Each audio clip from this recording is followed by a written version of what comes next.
Hi, everybody. Welcome to LMG Security's MFA Day. Our final presentation for the day is our Duo Authentication Workshop. My name is Natalie Adams, and I'm your moderator for today. Our presenter for the webinar today is Matt Durin. Matt Durin is the Director of Training and Response for LMG Security, a Black Hat instructor, and the co-author of the upcoming book, Ransomware and Cyber Extortion. A seasoned forensics professional, Matt specializes in incident response, ransomware cases, cryptojacking, and banking Trojans. He regularly conducts cybersecurity webinars and seminars for hundreds of attendees in all sectors, including banking, retail, healthcare, government, and more. Matt holds a bachelor's degree in computer science from the University of Montana and previously worked as a blue team field technician and system administrator for over 10 years.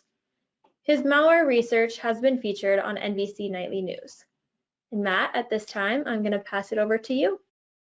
Thank you so much, Natalie, and thank you everyone for joining us for MFA Day presented by LMG Security. We were really excited to put this together and kind of remove some of the mystique that kind of floats around the deployment of multi-factor authentication. There seems to be a pervasive notion that multi-factor rollouts are difficult to do, that they are a pain for your team members to utilize correctly. A lot of things that we really wanted to dispel today, because rolling out multi-factor authentication is actually a pretty straightforward process, even on some of the more complex types of deployments that we work with. So we figured we'd run through one of those now. So the roadmap, the road we've traveled so far has been a winding one. We started off by going through Microsoft's Office 365 system and showed 3 different ways to enable multi-factor authentication through Azure and through O365 in general. We went through Google Workspace and showed a couple different ways that we can integrate multi-factor authentication into that type of a service offering. And now we're going to go for a little bit different of a route. In this section of the MFA Day webcast, we're going to be going through a Duo implementation. We'll show you a couple different ways that we can utilize a third-party application solution like Duo to both secure our native environments and just make general interaction with our application pools a little bit more accessible and easy to operate for our team members specifically. Now, we wanted to talk about MFA today for a few reasons, but primarily because multi-factor authentication is one of those high-impact security technologies that can really, in a very short amount of time, drastically impact the quality of your cybersecurity program. It can reduce a lot of risk, especially when it comes down to basic credential-based attacks like business email compromise or other online account service compromises. It can even impact things like VPN and remote desktop compromise. So there is a lot of motivation to have a system like this in place. This has gone so far that CISA just recently, as of August of last year, has added single-factor authentication to its actual list of bad practices. Having just a username and password to cover your authentication into an application anymore, it just is not going to cut it, especially in today's cybersecurity landscape. So we need a tool in our toolkit that is going to help us both secure those accounts, to make sure that we are keeping track of how our security is functioning inside of those accounts and services. And we need to make this easy for our users to take advantage of, so that there are no issues with them finding ways to get around using multi-factor authentication, or to be inclined to use less secure methods because they're easier to get around. Now, multi-factor authentication, if you're not familiar with the term, is a fairly straightforward concept. So first, let's talk about authentication in general. Authentication is how we verify a user's identity inside of a piece of software or something like that. Really, what we're getting them to do is verify to us that they are who they say they are. And this normally comes in one of 3 ways: something you have, or something you know, like a password; something you have, like a multi-factor authentication app or a key fob that generates a code; or something you are, and this is going to be something like a biometric signature, so a fingerprint scan, a retinal scan, a facial scan, something along those lines. If you utilize more than one of those at the same time, then you were using multi-factor authentication, and that's the entire point behind this. We want to make it so that a simple compromise of a set of credentials, so a username and password, which are frequently compromised in just the general technology landscape today as it is, we want to make sure that just that simple compromise of credentials does not lead to a much larger account takeover, and we can utilize our multi-factor authentication toolkits to do this for both our cloud and our on-premise services and applications. So Duo itself is a third-party application. The first 2 that we went through were native to their respective services, so Microsoft's Office 365 system and Google's Authenticator. But Duo has a little bit more going for it in terms of its adaptability and its availability across the market, mainly because it is not a brand-specific application. So Duo, as it sits, can work with a wide variety of services. We're talking about VPN services, remote login and remote desktop services, cloud applications, and a lot more. This supports many different authentication options. It has a very sophisticated set of configuration items that you can add into it. And more importantly, it supports single sign-on functionality, which we'll talk about here in just a second. And today we're going to use Duo as our example for single sign-on and all of this, but it is not the only solution out there for single sign-on or for multi-factor authentication, as should be obvious at this point. There are many great solutions out there. Today, however, we are going to be going through the Duo version of the implementation. So before we get into that, let's talk about single sign-on and why we like this kind of a service, why this can be such a valuable addition to our overall technology configuration, and why users tend to enjoy usage of it once they get the hang of it. So single sign-on is pretty straightforward. We're going to be leveraging an identity provider to establish secure access to multiple applications that our organization may be using. So we're talking about things like Slack, like Amazon Web Services, like Salesforce, like G Suite. A lot of different applications can be integrated into this. This basically allows for multiple applications to be authenticated against with a single user account. Now, this is not the same as password reuse. I want to be very clear about that. This is a much more secure solution because we are operating under a obscured set of passwords. We are not utilizing the same password for everything, and we're still getting that second verification step that a user has to then positively interact with in order to actually complete that authentication cycle. And this can also act as a single app source with integrated multi-factor authentication if we want to, but this is kind of what that looks like. So Duo single sign-on is pretty straightforward. We're going to utilize, again, our Active Directory identity provider. In this case, we're going to be using Azure's Active Directory system. And then we can then integrate that through Duo with a suite of other applications in kind of a seamless dashboard that a user can pop onto.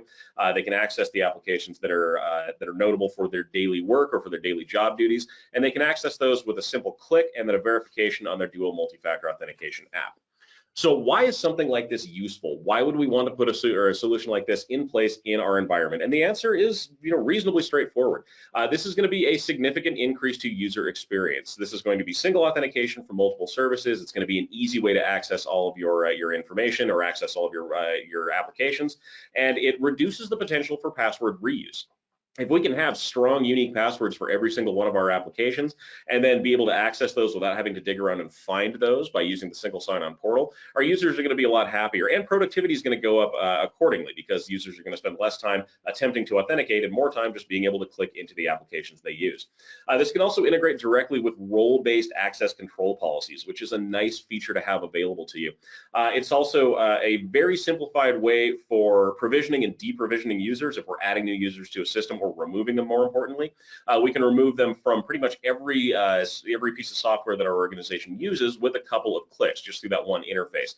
Again, very good, and it can help lower your IT costs. There is a significant driver in lowering IT costs as IT software becomes more expensive and security becomes more expensive. We want to make sure that we're using those resources accordingly.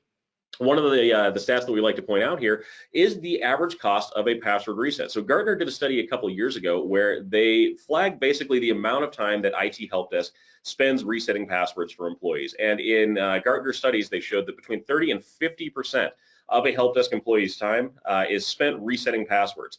And in the amount of time it takes to reset a password, if we're talking about lost productivity and labor costs, this means that every password reset is responsible for about $70 in cost. Now, if you're doing this over a large organization over a long period of time, that's going to add up very, very quickly. So we want to make a way to get that $70 figure down to a more reasonable type of figure. And we can do that with single sign-on. If we only have to replace one password or reset one password, then we can move on and have the users move into their other applications after just that single reset. So again, very helpful and attractive solution to have at your fingertips inside your arsenal.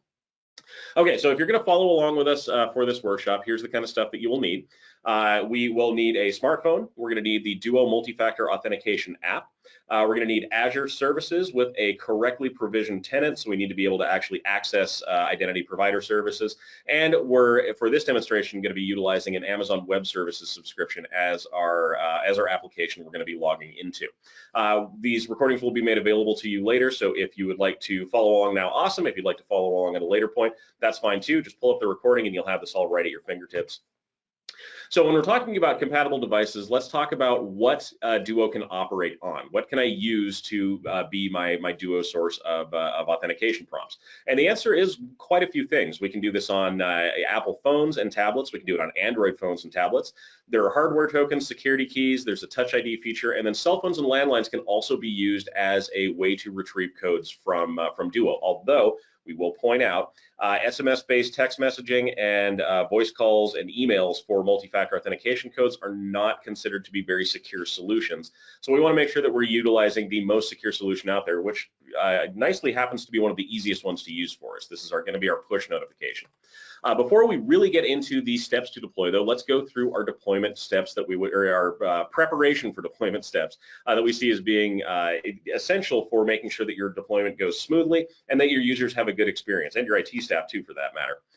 So first off, we want to make sure that we are inventorying our environment. If we are going to be protecting our software and our hardware with multi-factor authentication and with single sign-on, first we need to know what that actually is. What kind of pieces of hardware and software do we have in our network, and who is going to be using this? This goes for users too.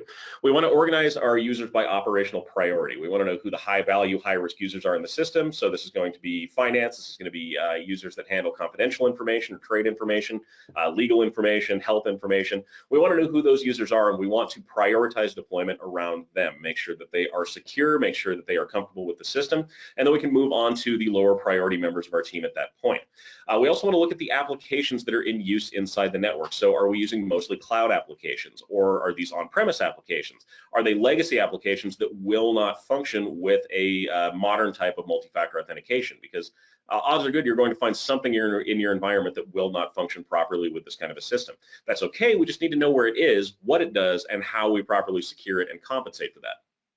We also need to look at devices that are included in the network. So if we're going to be connecting up to an email system that's protected by multi-factor authentication or by single sign-on, and we're utilizing something like a scanner or a multifunction printer or something like that, there may be some extra steps we need to take to make sure those devices still function in our new configuration.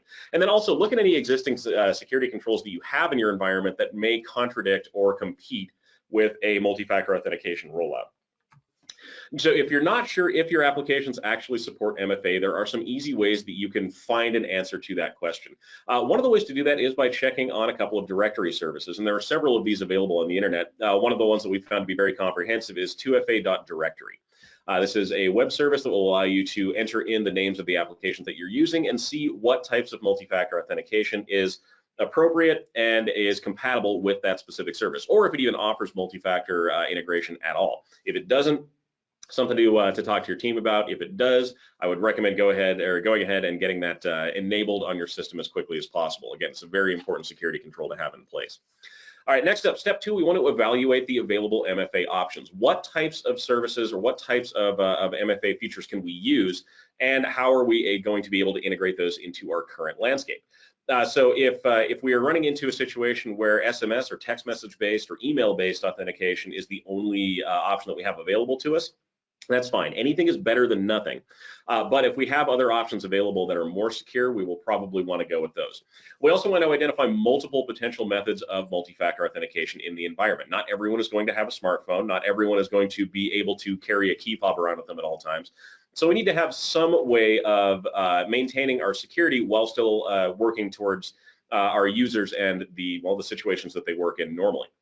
We also want to decide on supported MFA applications. If we're going to be using applications for our key generation or anything like that, we want to make sure that if we can, we are using the same application for that, so that's easily supported and that our users are not confused having to jump back and forth between multiple different kinds of multi-factor authentication apps in order to get their codes. This is one of the reasons why Duo becomes such a popular option. Because it's third party, we can use this across a huge range of services, and the users of our system only have to have that one application on their phone. So something to keep in mind as you move forward. All right, step number 3, we need to update our documentation. If we're running multi-factor authentication as a new piece of our security system, then we are going to need to develop policy around that. Otherwise, we are going to find ourselves kind of in no man's land when it comes to enforcing that. So take a look at your acceptable use policies and also your bring your own device policies. If we are expecting a cell phone to be the source of our push notifications or our generated codes, then we're going to need to be able to reliably predict what the behavior of those devices is going to look like. And if you're doing purely bring your own device, if users are responsible for providing their own smartphones, that kind of puts you at a disadvantage from a technical side because you don't necessarily know exactly what the features of that phone are, which operating system it's running, if it's up to date on firmware or anything else really for that matter. So something to look at.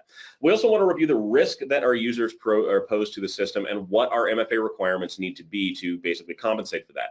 So do we have users that are high risk that need a very frequent re-entry of that multi-factor authentication code? Do they need to be doing this every hour, every half hour, every day, every month, every year? There's going to be differences depending on where this individual sits inside your organization and what kind of access they have. We also need to look at things like our risk rating and our geographical policies. If someone's logging in from a trusted location, do we still want multi-factor authentication to prompt? Obviously, if they're logging in from an untrusted location, we do, but we can tweak that a little bit inside the settings. And again, all of this goes towards the user experience. We don't want this to feel like it's a burden for a user to use multi-factor. We want it to be basically a reflex at that point. We want it to be part of their normal job. If they're signing in, they get the prompt, they hit it, they're good to go. The other factors that we need to look at are a balance between security and functionality. We don't want a system that is so locked down that it's unusable, but we also don't want one that's so easy to use that it's ineffective. There's a balance to be found there. It'll take a little bit of experimentation to find out where exactly that sits. We also want to account for any regulatory or contractual requirements that we might have. If you have a vendor or a trusted partner that requires you to use multi-factor authentication for either your cloud services or something else, we need to make sure that our MFA solution is up to snuff with that contract and that we're meeting those requirements so we don't find ourselves in hot water down the road because of a botched MFA rollout or something like that. Also, consider advanced policies for high-risk users. We don't need to have everyone under the same policy. So if there are users that are specifically tagged as being a potential target or handle especially sensitive information, we need to adjust our restrictions accordingly to make sure that those accounts are fully secured. And then we need to update our internal procedures to match that. So a question that we get fairly frequently, especially when we're talking about newer versions of multi-factor authentication, which either function off of a key fob or off of a smartphone, is what do we do if a device is lost or stolen? How do we compensate for that? And the answers are fairly straightforward. First, you need to provide users with a method to report easily that their device is no longer in their control, whether that be through damage or whether that be through theft or loss or whatever. They need to know who to contact and how to contact them so that multi-factor authentication can be rerouted to a new device and accounts can be properly secured afterwards. And we also need to know that BYOD devices can be unpredictable. We could have phones just completely frizz out one day for no reason whatsoever or just stop communicating completely. And we'll need to be able to plan ahead for compensating for that. We also need to plan for hardware keys and phones to be broken or lost. It happens. Nobody's perfect. So we need to remember that if you're sending these things out the door, there is going to be a potential for increased cost because you will have to replace them every once in a while. We also, from an IT security standpoint, need to know how to clear sessions and remotely wipe sensitive content if something like a cell phone is lost or stolen. If it's not a device that you directly manage as part of your organization, depending on your implementation, there are some features you can enable that will wipe your company's data off the phone. There are Microsoft controls that will do this for integration with their email system, and other situations like that. Again, it's not a long enough webinar to go through the entire list, but you kind of get the idea. All right, next up, we need to create a deployment strategy. Multi-factor authentication is not something that we just want to flip on one day and expect people to adopt on their own. That's not really how it works. So the very first thing we want to do is test. We wanted to test a small group of users with varying levels of technical skill and see where we run into potential roadblocks or hurdles in the overall deployment. This will also help us to identify core users that we can look at first in terms of an overall deployment. And then we want to plan for an incremental deployment of the service. Again, we don't want to just turn this on for everyone all at the same time. We want to start with our core users and then incrementally move down into our lower priority users inside the system. We also want to plan for remote employees. If you have people who are working from home or working in other states and are not necessarily in a position where you can provide them with hands-on tech support, there may be issues getting the multi-factor authentication applications configured that are going to cause you problems. Also, plan for managed or unmanaged devices. Again, do you have control over the cell phone or does the team member have complete control over it? And plan to change your strategy as needed once these become clear as either being not a problem or as being something that's potentially detrimental to your overall rollout. All right, step 5. Very important, we need to inform users of the change. We don't want this to be a surprise to anyone coming into a new multi-factor rollout.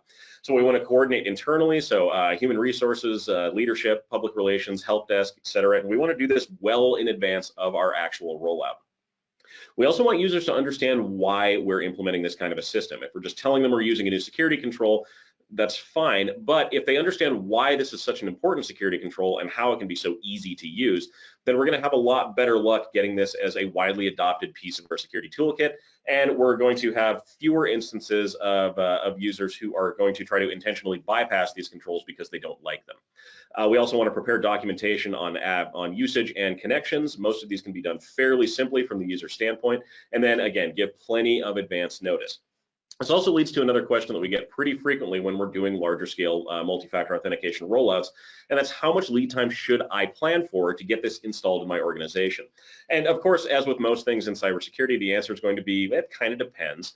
We don't have a single figure we can give you that will always be right, but in general, we want you to allow for at least 8 weeks for deployment. This gives plenty of time to plan ahead for how the deployment is going to go, to do your testing early with your pilot users, and to provide plenty of advance notification to your team, to your user base, to everyone in your organization that this change is happening.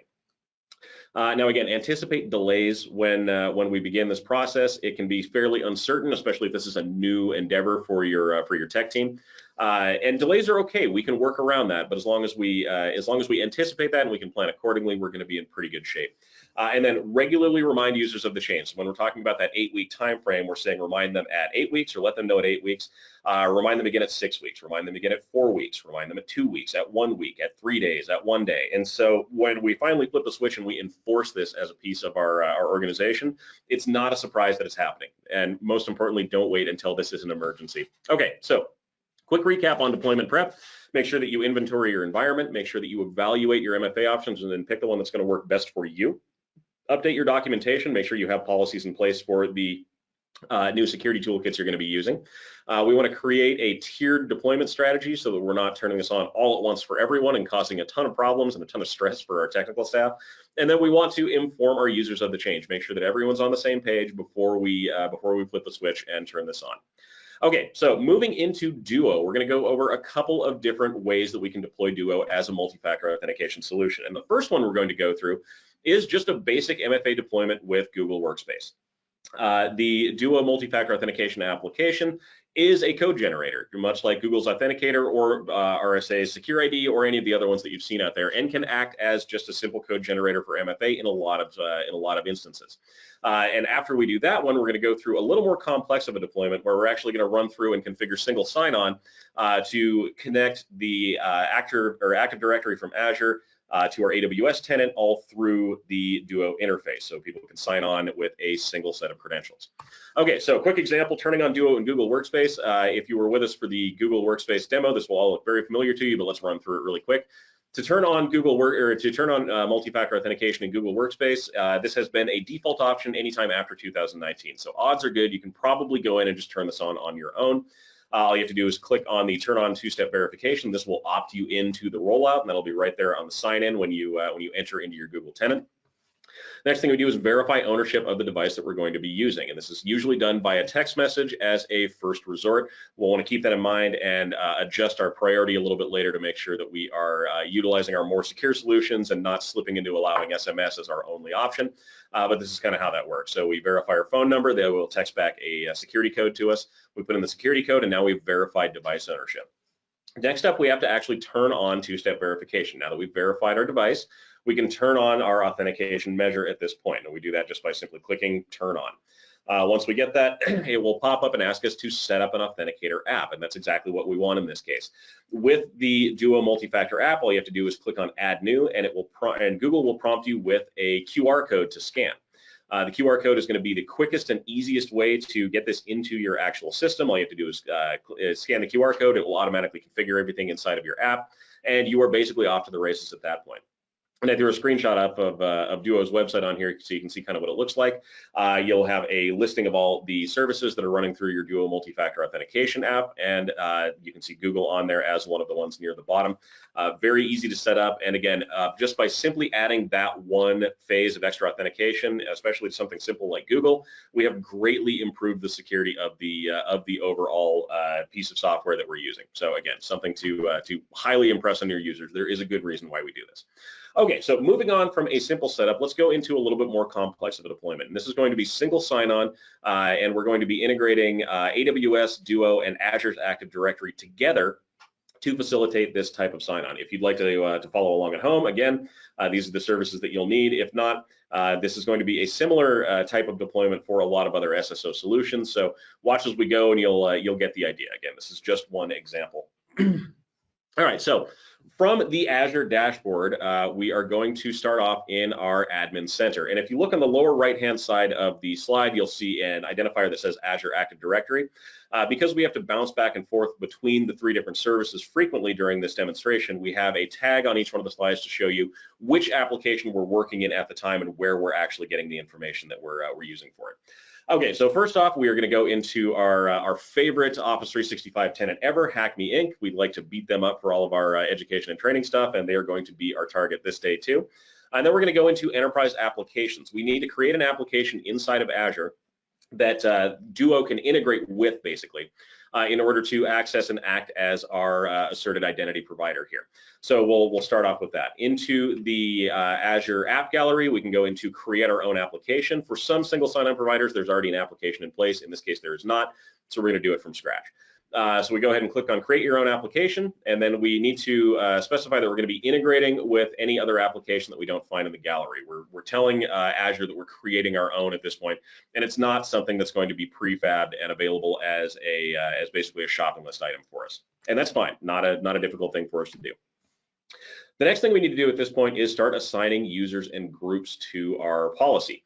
This is going to basically give us a user and a group that can integrate with this application, and Duo will be using that group setting to actually perform the single sign-on verification checks across the tenant. To do so is very easy. We just go into assign users and groups, and then we add a user and a group to this. And again, what we're really going for here is our single sign-on. And for single sign-on, we're going to be utilizing a protocol called Saml, and that means Security Assertion Markup Language Protocol. This is going to be very common for a lot of identity providers. It is standard for most Active Directory type of systems, so it's not something that should be too out of the ordinary for your technical and IT staff. They should have a pretty good understanding of how Saml functions in the first place, just as a necessary function of their job. But once we've identified single sign-on as our target here, we're going to go ahead and select Saml as our provider and get into the configuration there. So inside of the identity provider configuration, it's going to ask us for a couple of things that we need to add in first. And one of those is going to be our entity ID and what's referred to as our assertion consumer service URL. Both of these URLs can be found inside of your Duo dashboard for this specific example. We can copy and paste them directly out of the dashboard and then copy right into where they're named. And the names will match across between Azure Active Directory and Duo, so shouldn't be any confusion there. Once we have those in place, we can start moving a little bit more into our actual configuration. So we can go into our single sign-on with Saml configuration page, and then we can click on edit. That'll get us into where we can work with our entity ID and our assertion consumer service URL and get those actually added into our overall configuration at this point. Next up, we want to do our Saml configuration. And so this is in the Saml configuration guide. Again, remember, we got these URLs from Duo. We can go ahead and add the identifiers in, add the reply URLs in, and we are in pretty good shape at this point. After we have those in place, it's time for us to contribute what are called attributes and claims. This is going to be basically where we're getting our user information, or how it's going to be translated in between Azure's Active Directory and Google's single sign-on, or I'm sorry, Duo's single sign-on service. When you get into the attributes and claims form, initially there's going to be some pre-filled information in there. We don't want any of this. So we're going to go ahead and we're going to click on edit, and we're going to go and delete the schemas that are actually in there already. They're not going to do us any good. They're just going to take up space and cause confusion. So we want to get rid of those as quickly and as cleanly as we possibly can. By the time you're done with it, it should look pretty much like this. So these are the specific pieces that we're putting in for Duo as its own service. We have our display name, we have our email name, first name, last name, and username, and all of these can be pulled out of the standard user values of the organization, and that is what's actually getting used, or what can be passed back and forth as the login credentials for other organizations. All right, next up, we need to look at our certificates. We're going to need a certificate in order to basically provide ourselves with identity verification on the back end of this inside of Duo's system. And to get that, we can download a prefab base64 certificate right from the dashboard.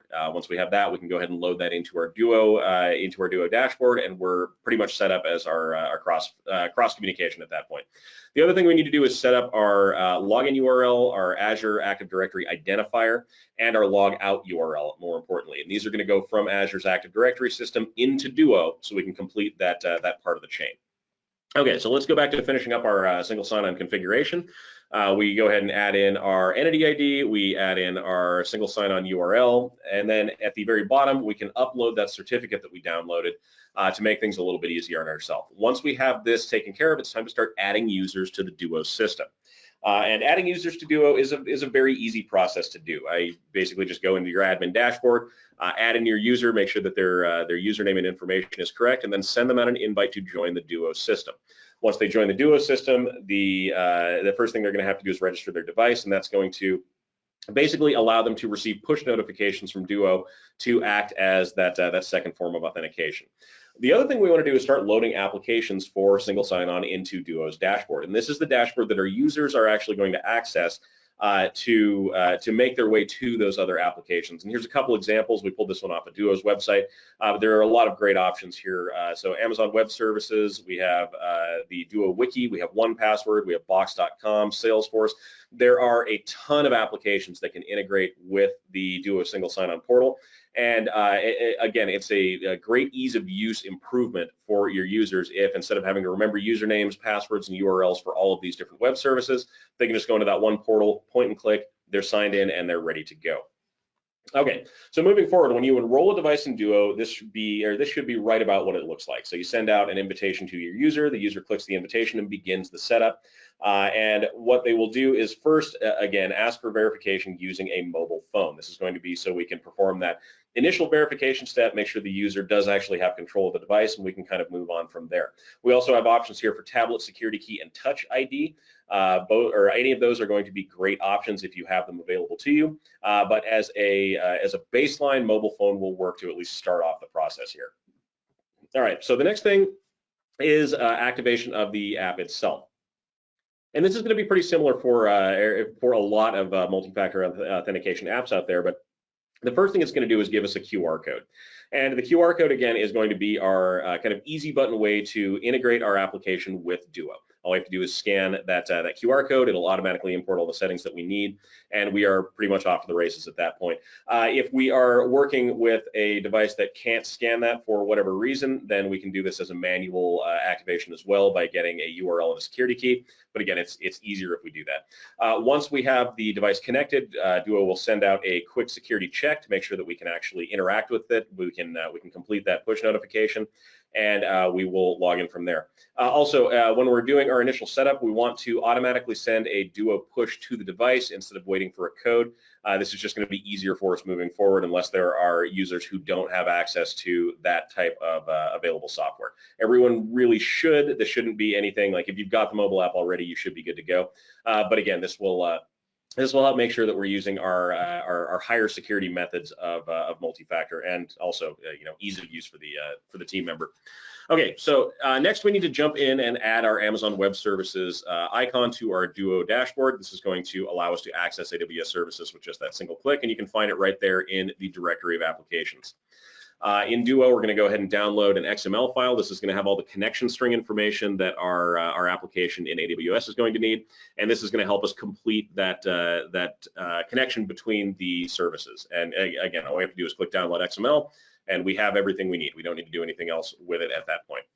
Okay, so now let's jump into the third part of this, and that's going into AWS and getting our identity provider set up there. Remember, we're integrating communication between these three applications, so there are going to be steps within each one that we need to take.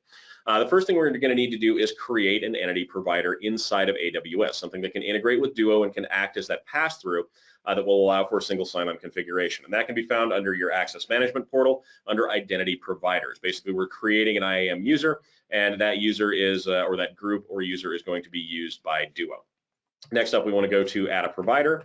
This will get us into the portion of AWS where we're going to be configuring our SAML settings there, and we can move forward. All right, so once we're into the identity provider section, we need to create a SAML identity, basically. And we're going to go ahead and for the purpose of this demonstration, we're going to select SAML. This is going to be SAML and SAML 2.0. And for ease of use, we're just going to go ahead and call this provider name SSO. Inside your organization, you may not want to do it this way. Just make it something you're going to remember and that you can repeat later on down the line. But for the purpose of this demonstration, we're going to go easy with it. Next, we want to upload that metadata document. And you can see that right on the bottom of the screen. If we just choose our file and upload, then all of that, that URL information and XML information is going to be right there ready for us. We don't really need to mess with it at that point. All right, next we need to configure roles for this user. If you've used AWS, this should be a pretty familiar process to you. So go ahead back into your access management section, click on the roles icon that's at the bottom and go ahead and click on create a role. We're going to use the SAML 2.0 Federation trusted entity type here. And we are going to allow programmatic management console access to AWS. And that is going to be basically how we tell AWS that we're authorizing this application to work on our behalf. Next, we need to go ahead and add permissions. So we can go into our permissions and policies, find administrator access, and we will add that. Now we have a pretty good connection made. We have Duo able to integrate directly with Azure's Active Directory. We have Duo able to integrate directly with AWS now that we have the overall configuration finished. And now we can start the process of using that pass-through. So we're no longer beholden to entering usernames and passwords everywhere. All right, so finishing Duo configuration is pretty straightforward. We're going to go ahead and set up our provider name. We're going to set up an account type. We're going to give it the name of that AWS role that we created. And now that we have all of this in place, if we have done this correctly, the next time we go to our Duo dashboard and click on Amazon Web Services, it should pop up a prompt that looks like this. This is our modern Duo push notification. We are going to go ahead and click OK if we were the ones that initiated that, and we are into Amazon Web Services using Duo, powered by Azure's Active Directory system. All right, I know that was a little convoluted, and if you have any questions whatsoever, please feel free to reach out to me. I am happy to assist you with this. But there we go. There's our demonstration on setting up our overall single sign-on using Duo and Azure Active Directory. Okay, so what we've accomplished today in our MFA Day shenanigans, basically, we have gone through our 5 steps for preparing for deployment. We have gone through basic MFA deployment. In this case, we used Google Workspace for it. And then we went through a single sign-on example where we actually connected those 3 independent services together so that we could use single logons between all of them. All right, so if you haven't checked out the other two sections of MFA Day today, I highly recommend you take a look at those, Microsoft's Office 365 and Google Workspace. And again, recordings will be online here very soon for those in case you have any need to follow up on the walkthroughs or if you have any other questions about what we went through. All right, if you need help with any of your deployment options, please feel free to reach out to me. I'm always happy to hear from you. You can get me at info@lmgsecurity.com. You can find us on Twitter at lmgsecurity, or you can get us at lmgsecurity.com/contact. Again, any questions, please feel free to reach out. And Natalie, I'll turn it back over to you. Great, thank you so much, Matt. We actually are at the end of our time right now. We don't have any questions. So if anyone does want to reach out to Matt, please feel free to use the contact info on the screen. Reach out with any questions you have or comments as well. Great. We would like to thank everyone who attended for MFA Day today. Thank you and have a great rest of your Tuesday.